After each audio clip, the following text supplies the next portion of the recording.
The South China Sea, a region of tremendous economic and geostrategic importance. Below the seabed, you find massive oil and natural gas reserves worth trillions.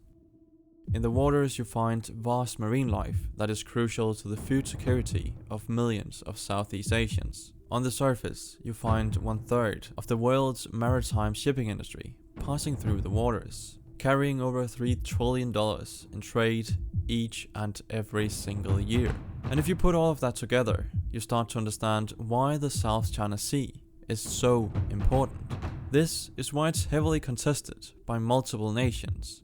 But as with anything in life, some just don't play by the rules. Since 2013, China has been trying to claim almost 90% of the South China Sea. China argues it has historic rights over this territory because Chinese analysts and academics contend that the islands of the South China Sea were first discovered by China's Han Dynasty more than 2 millennia ago.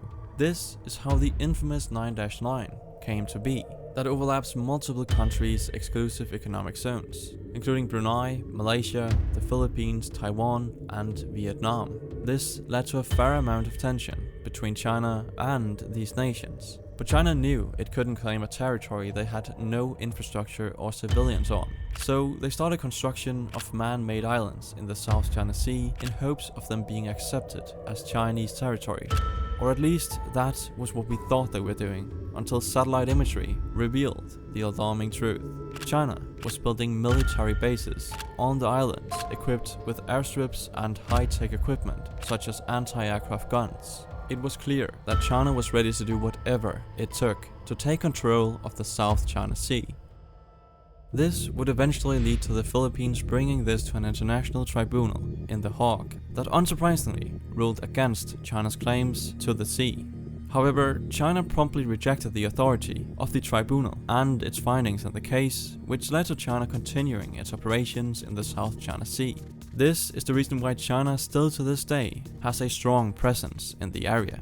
But recent events have indicated that China's presence in the area might soon be over. Not only is China's biggest enemy, the United States, beginning to strengthen its presence in the region through countless freedom of navigation operations, but Vietnam, the country that opposes China's claims the most, has quietly been building up 10 artificial islands that all have a very specific purpose. And recent reports have stated that China might have sabotaged itself through poor building practices, as the concrete that keeps China's islands from sinking is cracking. So let's find out what all of this means for China and the future of the South China Sea by first understanding the United States' growing interest to perform freedom of navigation operations, also known as FONOPs, in the area. Freedom of navigation operations are operations performed by the United States Naval and Air Forces to reinforce internationally recognized rights and freedoms by challenging excessive maritime claims. The particulars of each operation vary depending on the maritime claim that is being protested. But in the case of China's claims in the South China Sea, the United States has sent multiple warships well into the exclusive economic zone of China's man-made islands. This, along with information found in a Chinese magazine published by the company that builds China's Navy ships, has revealed the weaknesses of these islands. And they've found 4 crucial aspects in which these islands are vulnerable to attacks. First is the location of the islands. And by looking at this map, you can see they lie a fair distance away from mainland China. The distance means that China's fastest combat support ships would need more than 20 hours to reach the islands. The islands are also too far away to deploy the J-16, China's most advanced multi-role strike fighter. The fighters simply can't patrol the area because of the distance between the military bases on mainland China and on the islands. Furthermore, the islands only have 1 runway and therefore do not have the space to provide the facilities needed to support more than 1 aircraft at a time. This means that in the event of a conflict, a plane unloading or refueling on the islands would have to stay on the runway at all times, preventing other aircraft from using it. So, if we add up all of these weaknesses together, it's clear that China's man-made islands won't be able to stand up against an attack from another nation, although China is probably aware of this. And while it is true that these islands would be easy to attack, China may rely on the fact that any attack against any base in the South China Sea, even an outpost considered illegal under international law, would be considered an act of war against a nuclear power with vast military resources. The threat of retaliation alone may be sufficient to prevent the islands from facing any attack. And let's not forget that China isn't the only country with vulnerable bases far from its mainland that could be taken out by early strikes. Examples of this is the United States island of Guam and the Japanese island of Okinawa, where major US air bases are located. These are both within range of Chinese missile attacks, something China has reminded the United States of in the past. This is why a direct attack on the islands is highly unlikely. But what about an attack from nature? Well, the airstrips located on these islands are very close to the ocean, which leaves them exposed to damage from tides and tropical weather.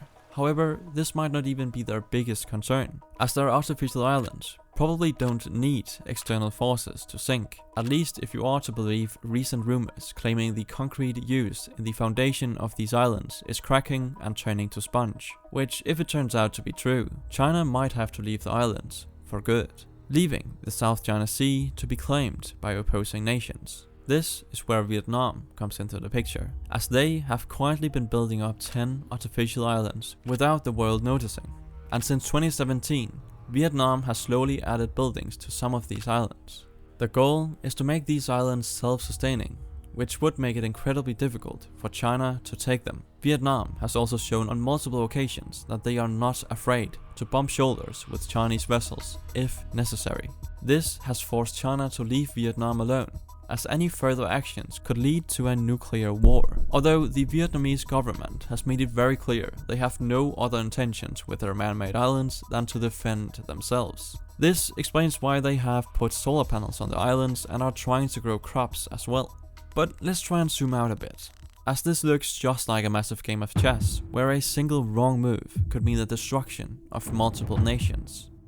And reality is that every single nation is aware of this, which is why they get as close to the line as possible without ever crossing it. But even if we will never see a war in the South China Sea, it seems there are only two possible outcomes. Either China surrenders, or we will have an everlasting chess game in the South China Sea. And while China might not want to surrender, it might have to because of nature. You see, as I mentioned earlier in the video, these islands have no defense against nature, because if the rumors of cracking concrete are true, a typhoon could easily sink the islands, as there would be no structural support to keep them afloat. And considering typhoons can occur up to twice a month in the South China Sea, it's only a matter of time before China's islands will be hit. But until that day comes, the South China Sea dispute will most likely continue, as China has no benefit in surrendering. Also, only a small percentage of people who watch these videos are actually subscribed. So if you ended up liking this video, consider subscribing, it's free and you can always change your mind.